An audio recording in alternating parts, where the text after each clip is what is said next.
कितना अच्छा लगता है कुछ लोगों से मिलकर, जिनके बारे में सुनकर, जानकर, पढ़कर और आज देखकर, और कुछ बातें ऐसी भी शेयर करनी है। ऐसा लगता है कि कोई स्पोर्ट्स के जगत का क्रांतिकारी है, शिक्षा के जगत का चाणक्य है।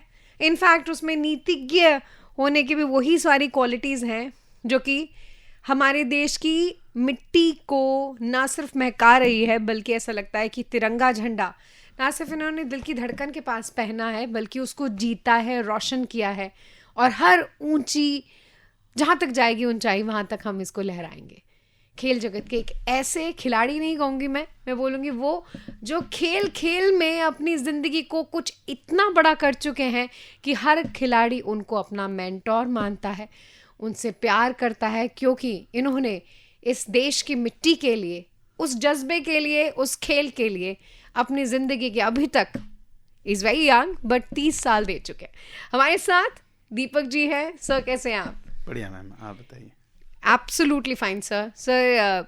क्योंकि चंडीगढ़ यूनिवर्सिटी में आप हैं, as a deputy director sports हैं, लेकिन उससे पहले की भी आपकी ज़िंदगी बड़ी सारी चीज़ों के अप्स एंड डाउन से होके निकली है।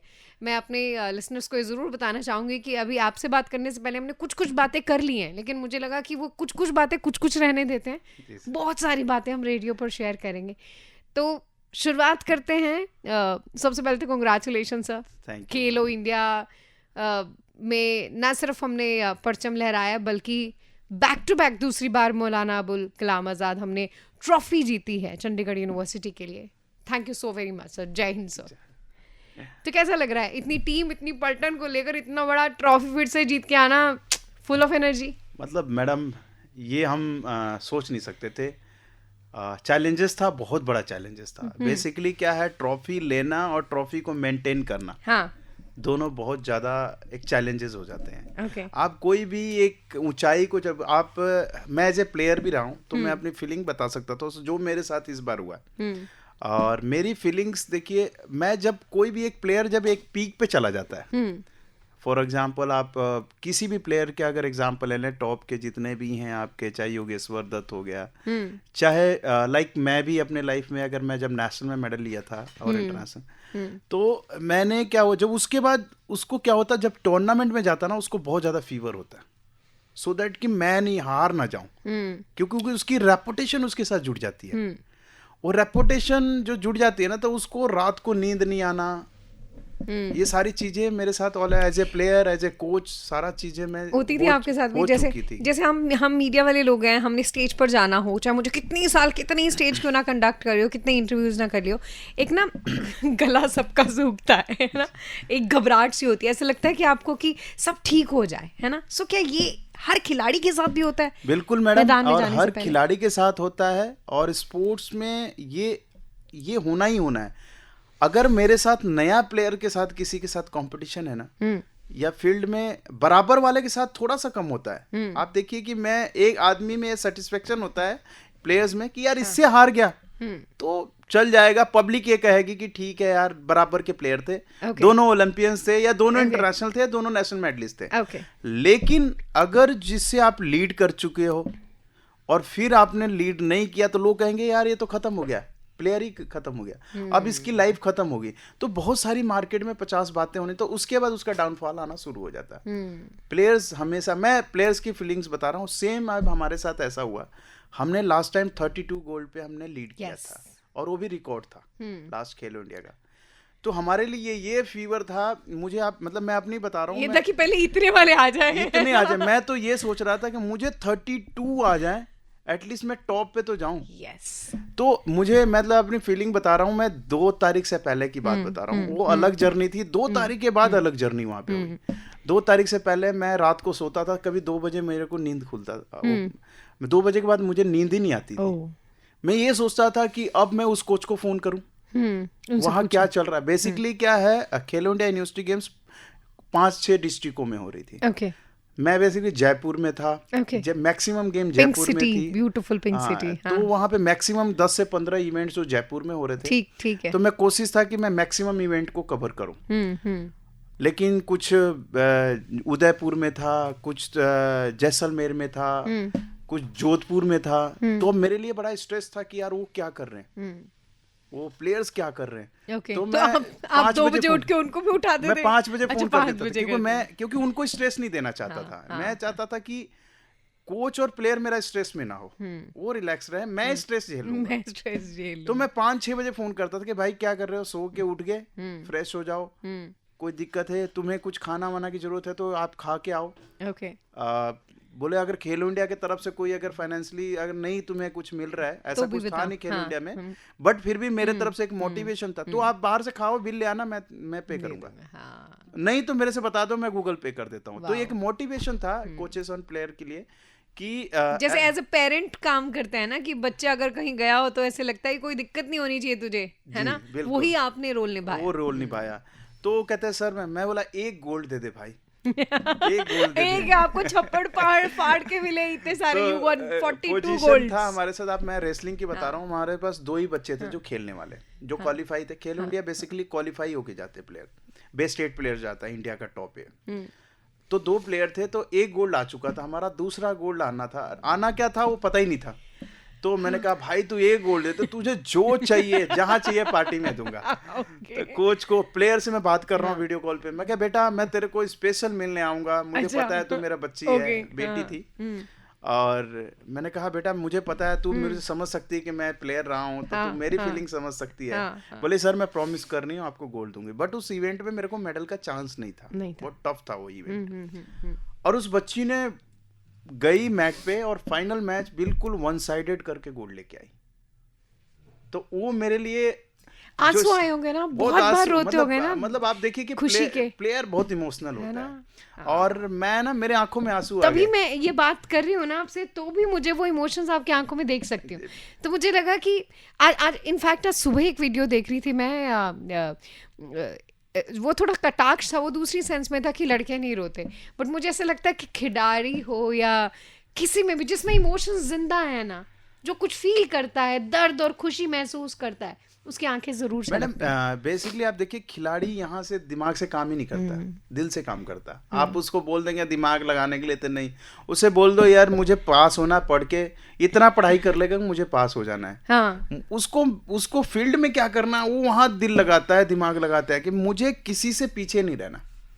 वो दुनिया में क्या हो रहा है उसे कोई फर्क नहीं पड़ता है कि वो कौन क्या राजनीति हो रहा है, कौन कहाँ मर रहा है, उसके लिए मैदान ही दुनिया है, मतलब हाँ, मतलब उसका एक ही दुनिया है। सुबह 6 बजे उठे, आप देखिए खिलाड़ी का लाइफ, लोग कहते हैं कि स्पोर्ट्स ऐसे ही है, आप देखिए, आप उसका स्ट्रगल देखिए कि वो 5 बजे बिस्तर छोड़ता है, फ्रेश होता है, किट पहनता है, ग्राउंड जाता है, ग्राउंड से 9:30 या 10 वो प्रैक्टिस खत्म करता है, आता है, अपना चेंज करता है, फिर कॉलेज स्कूल जो भी है वो जाता है, फिर इवनिंग में वो अपने ग्राउंड जाता है। अब उसकी लाइफ देखो 1 मिनट के लिए फ्री नहीं है, और दोनों चीज मैनेज कर रहा है, पेरेंट्स को भी साथ में मैनेज कर रहा है, क्योंकि पेरेंट्स की भी बात रखनी है, उनके रेपुटेशन रखनी है, उनके लिए प्रेशर है कि स्पोर्ट्समैन 2 ही जगह मैडम, या तो टॉप पे सक्सेस है, नीचे वाला एजुकेशन भी मेंटेन कर लेता है, अगर मीडियम वाला बच्चा है ना उसका कैरियर खत्म है।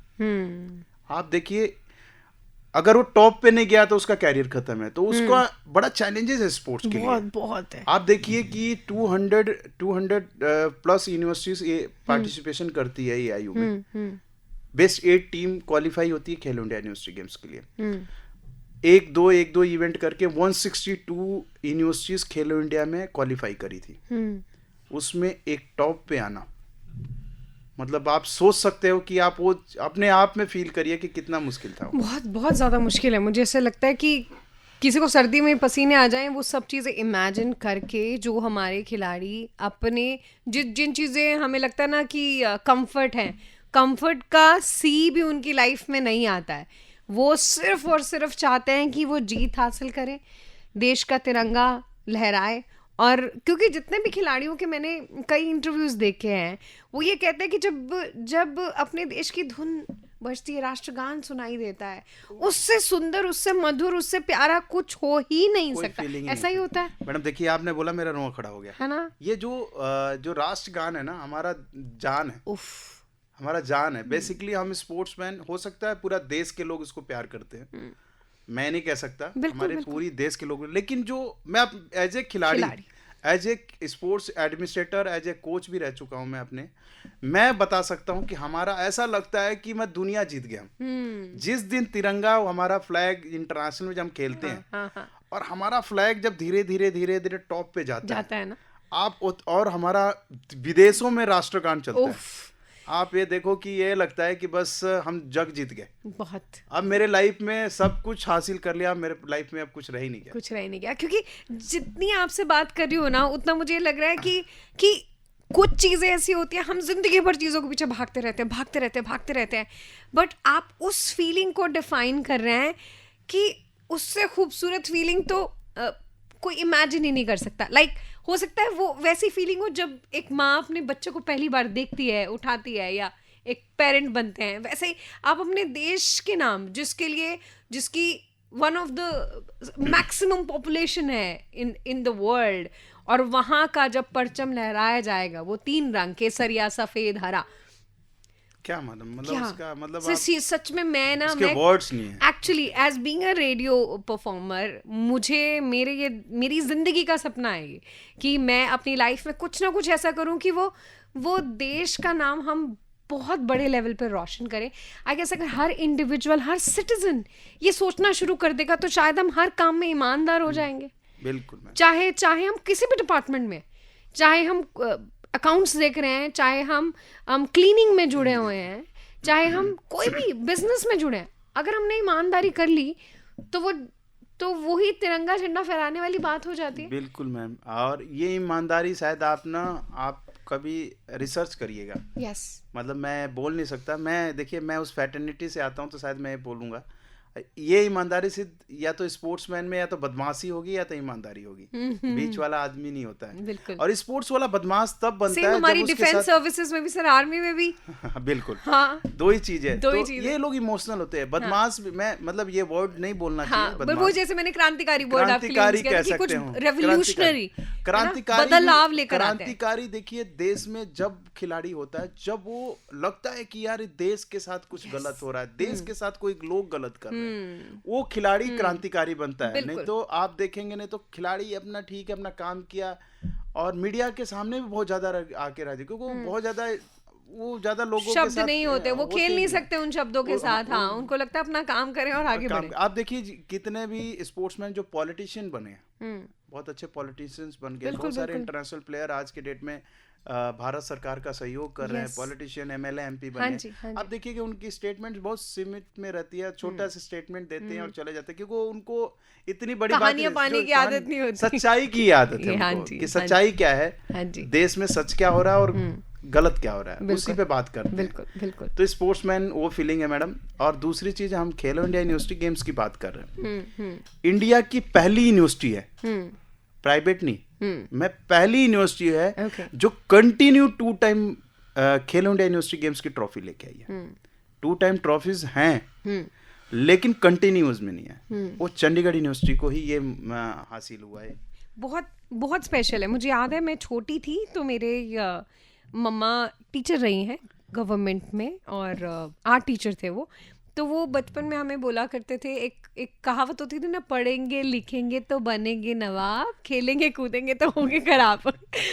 लेकिन ये एक ऐसी स्टेटमेंट है, चंडीगढ़ यूनिवर्सिटी ने तो पढ़ लिख के भी QS रैंकिंग टॉप और खेल कूद के भी टॉप। सो कितना मजा आता होगा, क्योंकि आप तो वही हैं जो खेलेंगे कूदेंगे और उसमें भी बन गए हैं नवाब। देखिए मुझे चंडीगढ़ यूनिवर्सिटी ने इसके लिए मौका दिया, प्लेटफॉर्म दिया, ये बहुत बड़ी बात है। बेसिकली स्पोर्ट्स को प्लेटफॉर्म मिलना बहुत बड़ी बात है, बहुत ज़रूरी बात है।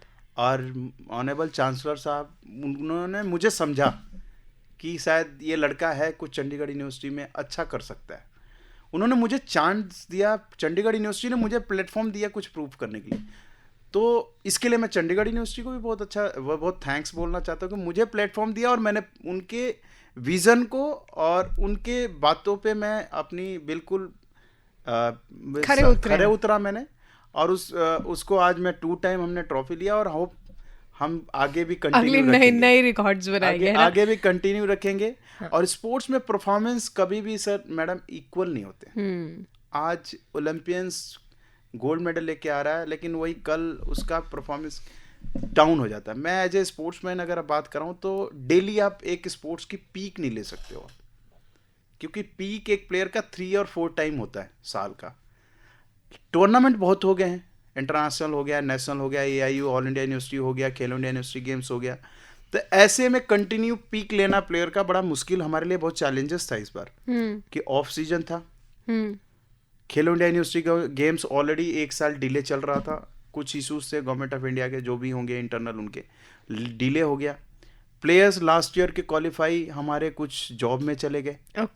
जो रूल क्या कहता है कि जॉब वाला प्लेयर खेलो इंडिया में नहीं खेलेगा। तो फिर आपको उस सेगमेंट में नया, आप देखिए ना कितना मौका देना था। नहीं, मौका भी नहीं देना था, खिला ही नहीं सकते थे। अब बॉक्सिंग में देखिए हमारे 6 प्लेयर क्वालिफाई थे, 6 के 6 जॉब में चले गए, मेरा 0 हो गया वहाँ। अब देखिए कितना बड़ा चैलेंज था मेरे लिए। नहीं तो उस सेगमेंट में भी हमारे पास और मेडल्स आते। अब ये देखिए कितना बड़ा चैलेंज है, फिर तो कम में आपको इतना अच्छा परफॉर्म करना पड़ा। बिल्कुल, रेसलिंग मतलब में हर कोई परफॉर्म कर रहा है। रेसलिंग में 6 से 7 बच्चे क्वालिफाई थे, सारे जॉब में चले गए, 2 ही बच्चा रह गया हमारे पास। तो कैसे करते हो अपने आप को आप, मतलब, क्योंकि ये चैलेंजेस हैं। अब ये मैडम मैं किसी को बता तो रहा नहीं था, सबने कहा था कि मौलाना अब्दुल कलाम ट्रॉफी चाहिए, खेलो इंडिया ट्रॉफी चाहिए। अब वो मेरा दिल मानता था, मैं सोचता था कि ये सब तो बोल रहे हैं, एक्चुअली क्या है, 10-12 मेडल्स तो आपने सोचा था कि इनसे आ सकते हैं, बट वो तो स्पोर्ट्स की फीलिंग स्पोर्ट्स वाला ही समझ सकता। मैं बात किससे करता, बेसिकली यूनिवर्सिटी बहुत ज़्यादा सपोर्टिव है, मैनेजमेंट मेरे को बहुत सपोर्टिव है, लेकिन फीलिंग्स नहीं समझ सकता ना, क्योंकि वो मेरी स्टेटमेंट को समझ नहीं आएगा, चैलेंजेस। तो मैंने कहा सर कि टेंशन नहीं लीजिए, मैं उसको करूँगा। अब वो मैं रात को वर्कआउट, मैंने लास्ट खेलो इंडिया से पहले 1-1.5 महीने पहले, तब तक मेरा वर्कआउट था यार, उसमें प्लस होगा तो इसमें माइनस होगा। डिफरेंट यूनिवर्सिटी जो फाइट में हैं वो वहाँ पे प्लस होगी तो यहाँ माइनस होगी, तो यार मैं कैसे करूँ वहाँ प्लस, फिर कोचेस को बुलाना डेली मीटिंग्स कि नहीं भाई तुम इसको देख लो, इसको देख लो, प्लेयर की स्टेटमेंट्स, उसकी परफॉर्मेंस एनालाइज किया। ऑफ सीजन में बच्चे ऑफ पे थे, उनको कंटिन्यू कैंप लगाया, उनके प्रैक्टिस उनके एनालाइज किया, फिर देखा कि ये मेडल आ सकता है। अब साइकिलिंग था जिसमें हमने 0 समझा था, वहाँ हमें गोल्ड मिल गया। तो वो प्लस माइनस हम लोग करते गए, और शायद ये आपके सामने है। मैथ्स हमेशा जिंदगी में साथ देता ही है कहीं ना कहीं, एंड वी रियली विश कि ये गुना गुना गुना ही होता रहे, ज़रूर इसमें चीज़ें जुड़ती रहें। अच्छा, एक खिलाड़ी क्योंकि आप तो आप डायरेक्टर हैं, है ना, आप सारे खेलों को एक सम्मान दे रहे हैं, एक नज़र से देख रहे हैं, आप खुद भी एक खिलाड़ी रहे, रोइंग, आप स्पोर्ट्स खेलते रहे, तो हर खेल से आपको कुछ सीखने को मिलता है। So what you have learn from rowing? Madam देखिए, मैं जब पहला 10 साल का था तो मुझे मौका मिला, और मैं 10 साल का स्पोर्ट्स सेक्रेटरी ऑफ इंडिया के जो स्कीम था उसमें मैं चला गया था। तो अच्छा, मैं बीच में इंटरप्ट कर रही हूँ, आपके फैमिली में कोई खिलाड़ी है? कोई खिलाड़ी नहीं मैडम। मेरे फादर या तो मेरे पूरी फैमिली में या तो किसान थे, अच्छा, या तो कोई इंजीनियर्स थे, या कोई बिजनेसमैन थे। आप देखिए कि मैं अपने फैमिली, आप छोड़िए मेरी फैमिली नहीं, मेरे गाँव के 8-10 गाँव के अगल बगल से भी खिलाड़ी में पहला हूँ। मतलब लोग स्पोर्ट्स को लाइक नहीं करते, यार लाइफ खराब हो जाएगा, तू पढ़ाई कर, इंजीनियर बन जा, MBA कर ले, कुछ ये सब करके बट जहाँ आप पहुंचे वो शायद उनका सपना भी मतलब मुश्किल था उनके लिए, जहाँ तक आप पहुंच गए। मतलब मैं खुद नहीं सोचा कि शायद इस तक पहुंच जाऊंगा। मैंने फादर के साथ मतलब वो चाहते नहीं थे मेरे फादर साहब कि जाए, अच्छा, सो दैट कि घर में रहे, हमारे आंखों के सामने रहे। बेसिकली मेरा पूना में selection sports authority of India में हो गया। अच्छा, तो मैं अपने घर से एक बनारस से, कितने साल के थे तब आप? मैं 10 साल का था। अच्छा, छोटे थे आप, कैसे? बड़ा मुश्किल था पेरेंट्स के लिए। देखिए मेरी माँ रो रही थी, मैंने एक ही चीज कहा कि मतलब उस साल में मैंने बोला मेरी माँ को, माँ मुझे एक बार छोड़ दे, मौका दे दे। इतना छोटा बच्चा ये सारी चीजें बोल रहा है। आप देखिए मैं 4:30 बजे उठ के मैं रनिंग करने जाया करता था उस टाइम पे, मेरा जुनून था बचपन से ही। तो मैं अपने गांव के ना जो सड़क होती है, रोड होते हैं, छोटे स्कूल के जो छोटे छोटे ग्राउंड होते हैं गांव में होते हैं, मैं वो क्या करता था कि मैं निकलता था और मैं अपना कपड़ा वपड़ा चेंज करता था मदर के पास से। मैं बोला मैडम थोड़ा मतलब मम्मी मेरे को करने दे, तो मैं निकल जाता था और मैं रनिंग वनिंग करके आके अपना फ्रेश होके फिर स्कूल जाया करता था। और उस टाइम पे स्कूल भी पैदल जाया करते थे हम लोग, गांव से कई दूर था स्कूल से। तो अब ये देखिए तब से मेरा मतलब एक मेरा मन में था, पता नहीं कहाँ से जेनेटिक आ गया कि मुझे स्पोर्ट्स में जाना है। तो मेरे फूफा जी स्पोर्ट्स पर्सन थे, ओके, वो एथलेटिक्स प्लेयर थे। ओके। और उन्होंने फिर कहा, मेरे फादर साहब को समझाया कि ठीक है, इसका वो बेसिकली वो बिजली विभाग में थे, स्पोर्ट्स कोटे से ही चले गए थे। ओके, तो उन्होंने एक ये भी एंगल बताया, क्योंकि पेरेंट्स को बताना बहुत जरूरी है, बहुत मुझे। तो उन्होंने कहा ठीक है, अगर इसका दिल है तो आप छोड़ दीजिए, ऐसा नहीं है कि स्पोर्ट्स खराब है, आप जाने दीजिए, और ये अच्छा बुरा कुछ भी करेगा, नहीं तो घर पे ही आएगा, आप घर पे तो जो चाहते हो करवा ही लेंगे आप। 10 साल का मैडम मुझे चांस मिला, मैं 2001 में फर्स्ट टाइम मैंने नेशनल मेडल लिया, सब जूनियर अंडर 14। वाह, वहां से एक में मुझे घर वालों को कितना प्राउड फील हो रहा होगा। मतलब वो जब नेशनल में मेडल मैंने जब वो फोटो भेजा, उस टाइम पे हम लोग इतना था कि कैमरा नहीं था, बिल्कुल 2001 में होते थे। तो वो जो कैमरामैन होते थे, क्योंकि वो बेसिकली इवेंट्स होते हैं, टूर्नामेंट होते हैं, बड़ी मुश्किल से तस्वीरें मिलती थी। तस्वीरें तो प्रिंट तस्वीरें, वो पैसा देके 50 रुपए, मुझे याद है 50 रुपीज, मैंने 3-4 वो प्रिंट लिए थे। बिल्कुल। तो फोन तो मैंने वो बता सकता था, मैं भेज नहीं सकता थे। बेसिकली मेरे घर पे भी लैंडलाइन था। हाँ। तो मैं फोन किया लैंडलाइन पे, मैं बोला पापा मैंने मेडल लिया और ऐसा ऐसा है। तो उन्होंने बोला बहुत अच्छी बात है, कम से कम अच्छा किया आपने, कुछ पैसे की जरूरत है, किसी चीज की जरूरत है तो बता देना। मैं मनी ऑर्डर चलता था उस टाइम पे। अच्छा, मुझे आज भी याद है। बिल्कुल। तो मुझे 600 का QR कोड तो इमेजिन ही नहीं हो सकता था कि जीपे और ऐसे हम मनी ट्रांजैक्शन कर रहे हैं। मुझे मनी ऑर्डर आया 600 रुपए का पापा के तरफ से, कि इसकी ना कुछ अच्छा स्पेशल डाइट ले लेना कि और अच्छे के लिए। उसमें लिखा हुआ था, नीचे 2 लाइन लिखने का भी ऑप्शन था। तो आज भी मेरे पास रखा हुआ है मेरे बॉक्स पे। so special. तो एक कार्ड आते थे, जो कार्ड पे अपनी कोई मैसेज घर वाले लिख के भेजना, पोस्ट कार्ड आते थे, छोटे वाले नीले वाले। नीले। तो वो भी मेरे पास आया हुआ था कि बेटा ये करना, ऐसे करना, ऐसे करना, और अच्छा रहना, गलत उसमें मत जाना। तो वो सारे लेटर्स मेरे आज भी रखे हुए हैं, बहुत कीमती है ना। तो 2003 में मुझे नेशनल कैंप में चांस मिल गया इंडियन टीम में, और 2003 से मैं ऑलमोस्ट कंटिन्यू 2009 तक मैं कैंप में रहा, इंडियन टीम के साथ रहा। ओके, तो आप उस दौरान जब आपने नेशनल अवार्ड जीता तब आप 13-14 साल के रहे होंगे। 13 इयर्स है ना, 13 साल फर्स्ट तो 13 साल के थे। 13 साल का था। तो उसके बाद फिर जर्नी मेरी टचवुड बहुत अच्छी चली। कितनी कंट्रीज घूम चुके हैं आप? अभी तक 20-25 कंट्रीज में जा चुका हूँ, चाहे यूरोपियन कंट्री है या एशिया कंट्री है। ये बात मैंने इसीलिए आपसे पूछी क्योंकि ना, जो जिनके इतने सपने होते हैं कि हम ये करेंगे वो करेंगे, एक खिलाड़ी पूरी दुनिया के 25 से ज़्यादा कंट्रीज अभी तक देख चुका है, और आने वाली ज़िंदगी में इससे कई गुना और वो देखने वाला है। वो सारे तो ड्रॉप कर देता हूँ मैं, टाइम्स नहीं। अब एडमिनिस्ट्रेशन में आने के बाद बहुत सारी आपके दोस्त कहते होंगे जो इस फील्ड में नहीं है कि अरे यार तू इतना बिल्कुल so lucky। वो कहते तेरे बड़े मजे हैं भाई, तो फ्री में घूम रहा है। ये भी लेकिन देखिए मैडम, हमारा फ्री तो ठीक है, वो आप देखिए हम लोग जाके कंट्री नहीं घूम पाते। बिल्कुल। हम वहाँ पे भी फोकस होता है, हमारी टीम्स होती है, और ये होता है, हमें लगता है कि इंडिया का फ्लैग यहाँ पे भी ऊपर करना है। लोग कहते हैं कि मतलब बेसिकली मैं अगर किसी कंट्री गया, अभी लास्ट में हंगरी गया था, हंगरी में 2 टाइम जा चुका हूँ, तो अभी लास्ट मंथ ही गया था हंगरी। तो वहाँ बोले यार ये घूम लेना होगा। मैं बोला फर्स्ट मेरा इंडिया। जिस दिन मेरा टूर्नामेंट खत्म हो गया, मेरे बच्चे सक्सेस हो जाएंगे, फिर मेरा दिल करेगा, अदरवाइज सेम फ्लाइट जो भी मेरी फ्लाइट है मैं वापस लेके इंडिया में मैं घूमने का कोई मेरा लॉजिक ही नहीं है। तो ये सारी कंट्रीज जरूर गए मैडम, लेकिन बहुत ज्यादा घूमे नहीं हमने कंट्री। सिर्फ हम अपने काम करते थे, काम में ही रहे। शायद मेरे फैमिली ये कहती है कि अरे आप तो अभी घूमने कभी प्लान कर लेते हैं। मैं बोला अभी टाइम आएगा। हाँ बिल्कुल, ये आपने बहुत स्पेशल बात बोली है कि हम जब तक अपना एक काम, एक मिशन पूरा नहीं कर लेते, तब तक कोई भी मज़ा नहीं रहता, और इनफैक्ट वो सज़ा बन जाता है। इट इज़ वेरी इंपॉर्टेंट कि पहले हम अपने मिशन को पूरा करें। तो आज के यूथ को, अगर हम कम्युनिटी रेडियो पर आपसे बात कर रहे हैं, तो व्हाट इज़ योर मैसेज, जो अपनी ज़िंदगी में हम बहुत देखते हैं, क्योंकि हम कम्युनिटी रेडियो, हम आसपास जाके हमने बहुत सारे विलेजेस में सर्वे किया, हम देखते हैं बच्चों को, स्पेसिफिकली बॉयज़ को लेकर, बहुत ड्रग्स को लेकर, नशे को लेकर बड़े ज़्यादा माँ बाप, बड़े बुज़ुर्ग परेशान हैं। तो उनको आप क्या मैसेज देना चाहोगे? क्योंकि ये कहा जाता है कि अगर आपका बच्चा खिलाड़ी बन गया तो वो इन सब चीज़ों से दूर हो जाएगा। देखिए मैडम, 2 पार्ट में मैं इसको आपको डिस्क्राइब करूँगा। एक गर्ल्स के लिए, एक बॉयज़ के लिए। देखिए बॉयज़ की बात है, आज के डेट में बेसिकली यूथ ना सब चीज़ों से, अपने मुद्दों से भटक गया है। बेसिकली ना वो एजुकेशन ले पा रहा ढंग से, ना वो स्पोर्ट्स कर पा रहा है कोई ढंग से। तो मैं यही यूथ को बोलूँगा कि आज के डेट में भारत सरकार, गवर्नमेंट ऑफ इंडिया की बहुत सारी ऐसी स्पोर्ट्स की मुहिम चली हुई है। Fit India, Sunday to Sunday cycles, ऐसी बहुत सारी मुहिम चली है।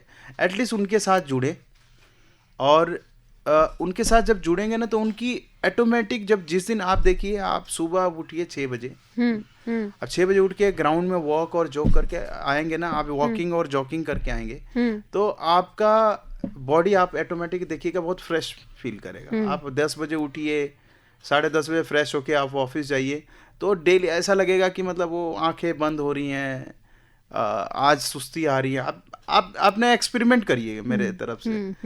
आप सुबह 6 बजे उठिएगा, 21 दिन का चैलेंज दे दो आप देखिए, आप उसने उठने के बाद आप पूरा दिन चार्जर रहेंगे, एब्सोल्युटली राइट, मतलब फ्रेश रहेंगे, ये करना वो करना, आपका बॉडी पूरा चार्ज रहेगा। तो मैं यूथ से यही मैं बोलूँगा कि आप सुबह उठो, स्पोर्ट्स में आना ही जरूरी नहीं है। अपनी आप बॉडी के लिए मॉर्निंग इवनिंग आप वॉक करो, जॉग करो, हॉकी खेलो, साइकिलिंग करो, फुटबॉल खेलो। बहुत सारे ऐसी चीजें हैं कि जो हर गांव में ग्राउंड्स हैं। बहुत अच्छी अच्छी स्पेसिफिकेशन तो नहीं कह सकता कि शूटिंग है, आर्चरी है, बॉक्सिंग है, लेकिन छोटी छोटी ग्राउंड्स हैं, फुटबॉल के हैं, बैडमिंटन के हैं, टीटीज के हैं, जो छोटे छोटे टेबल्स हर जगह लगे हैं। आप उस पे जरूर उसको करें। हो सकता है उनमें से कुछ यूथ आज इंडिया के फ्लैग के लिए भी निकल सकता है। तो मैं हर यूथ के लिए यही कहूँगा। और गर्ल्स में एक बात करूँगा, आजकल ना भारत सरकार ने एक अस्मिता लीग स्टार्ट किया है, सिर्फ गर्ल्स की पार्टिसिपेशन के लिए। तो आज की डेट में गर्ल्स की पार्टिसिपेशन बहुत कम होगी स्पोर्ट्स में। आप देखिए डीएसपी बन रही हैं लड़कियां स्पोर्ट्स में, एसपी बन रही हैं। हम कभी सोच नहीं सकते कि मैं स्पोर्ट्स में, अगर देखिए मेरी एजुकेशन सिर्फ पास होने के लिए हुई थी। बिल्कुल। आज देखिए मैं आपके सामने एक डायरेक्टर बहुत बन के बड़े ओहदे पे बैठे हैं, और आगे भी और कई बड़े ओहदों पे सजने वाले। इससे बड़ा ओहदा भी दे दे। बिल्कुल आप मेरे सिर्फ स्पोर्ट्स कैरियर की वजह से, मेरी एजुकेशन नहीं, शायद आप लोगों से बहुत, सिर्फ मेरे पास डिग्री है कि मैंने 33% लिया, 45% लिया और पास हुआ। सिर्फ मेरी यही डिग्री है। अदरवाइज मेरी सिर्फ डिग्री है एक मेरा स्पोर्ट्स का पहचान। आपके मेडल्स, आपके बच्चे जो आपके लिए मेडल जीत के लेकर आते हैं, वो मेरी पहचान है। अदरवाइज मैं देखिए आज मैं यहाँ पे बैठ सकता हूँ, मेरे से ऊपर बहुत सारे मिनिस्टर्स बने, राजवर्धन सिंह राठौर जी, बिल्कुल जो कैबिनेट मिनिस्टर बने, ओलंपिक मेडल लेके, आज स्टेट में मिनिस्टर है, राजस्थान में स्पोर्ट्स मिनिस्टर है। तो आप एग्जाम्पल्स देखिए कि इस टाइप का अगर आप छोटा मोटा भी अगर कुछ सक्सेस होते हैं तो शायद मेरे जैसे बहुत सारे बन सकते हैं। तो आप एजुकेशन और दोनों चीज को ध्यान दे यूथ, ये सारी नशे से और ये सारी चीजें से दूर है, उसमें कुछ नहीं रखा, एंड ऑफ डे उसमें आपका नुकसान है। आप अपनी जिंदगी को खो देंगे, जो इतनी जिंदगी मुश्किलों से मिली है, दुआओं से मिली है, इनफैक्ट जिसको लोगों ने त्योहारों की तरह मनाया है, आपके माँ बाप ने, उसको हम खराब ना करें। देश का नाम रोशन कर सकते हैं, अपने परिवार, अपने खानदान का नाम रोशन कर सकते हैं, और सबसे बड़ी बात इंसानियत का नाम रोशन कर सकते हैं। दीपक जी, आप अपने नाम पर गए हैं, रोशन कर रहे हैं, आप आसपास उजाला फैला रहे हैं। वी रियली विश कि आप ऐसे ही जगमगाते रहें और ऐसे ही आप तरक्कियाँ कमाते रहें, क्योंकि आप जैसा इंसान जिनके पास भी होगा, एज अ मेंटोर कहें, एज अ टीममेट कहें, एज अ डायरेक्टर कहें, वो जगह जरूर रोशन होने वाली है। ये तो पक्की गारंटी है, जितनी मैंने आपसे बात की। आपने इस चीज के लिए किया, उसके लिए थैंक यू। बट हम चाहते हैं कि लोगों का रोशन से हम लोग रोशन हो। बिल्कुल, क्योंकि यूथ फ्यूल तो आपको चाहिए ना, किसी से घी का काम लोग करेंगे। देखिए मैं आज चंडीगढ़ यूनिवर्सिटी को इसलिए टॉप पे पहुंचाऊंगा, मेरा यूथ मेरा साथ देगा। तो मैं यूथ के लिए कहूंगा मेरा साथ दीजिए, और हर यूनिवर्सिटी में यूथ होगा तो यूनिवर्सिटी टॉप करेगी। आज मेरे पास यूथ ज़्यादा है इसलिए ऐसा टॉप कर रहे हैं। तो बहुत लोग ऐसे हैं कि यूथ जगे, स्पोर्ट्स में आए, उसके साथ वो अपने देश का नाम रोशन करें, अपने अपने स्कूल्स के नाम रोशन करें, अपने यूनिवर्सिटीज के नाम रोशन करें। Celebration is very very important. चाहे हम किसी भी फील्ड में हैं, अगर हम अपनी लाइफ को सेलिब्रेट करते हैं तो हम अपने आप को और मौके देते हैं आगे बढ़ने के। आज के इस स्पेशल टॉक हमने की दीपक सिंह जी के साथ, जो कि deputy sports director Chandigarh university, और ऐसी अमेजिंग वीडियोस हम आपके साथ और भी लेकर आते रहेंगे। 2025 ने तो हमें बहुत कुछ दिया, पर्सनल लाइफ में भी, प्रोफेशनल लाइफ में भी। चंडीगढ़ यूनिवर्सिटी ने भी एकेडमिक से लेकर स्पोर्ट्स तक हर जगह अपने नाम को और ज्यादा ऊंचा किया। आप अपनी लाइफ में क्या कुछ कर रहे हैं? बस कुछ यही सेलिब्रेशन को आगे भी जारी रखिएगा। 2026 आई रियली विश आपकी लाइफ में मोर सेलिब्रेशन लेकर आए। बी काइंड, बी करेजियस, और ऐसे वीडियोस को आप जरूर देखते रहें रेडियो पंजाब के साथ। जश्न पंजाबी, जश्न पंजाबी।